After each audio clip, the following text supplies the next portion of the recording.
Ya ku 'yan uwana 'yan Najeriya, babu wata hali da ke dawwama.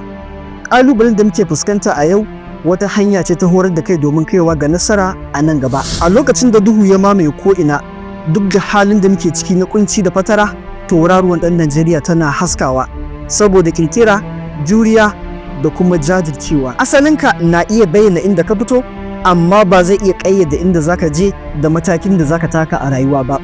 Ka ci gaba da dagewa, ka kasance mai ƙarfin zuciya, gaskiya da riƙon amana, domin hakan zai buɗe maka ƙofofin nasara a rayuwa. Kada ka saurari halin da ke kewaye da kai, kana da damar da zaka iya kawo ci gaba a ƙasarka da kuma yankinka. Ka zama nagari kafin kai addu'ar Allah ya kawo shugabanni nagari, domin shugabannin ana zaɓo su ne daga cikinmu.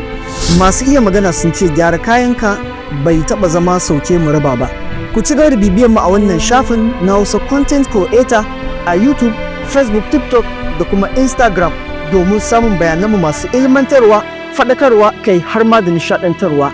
Wassalamu alaikum.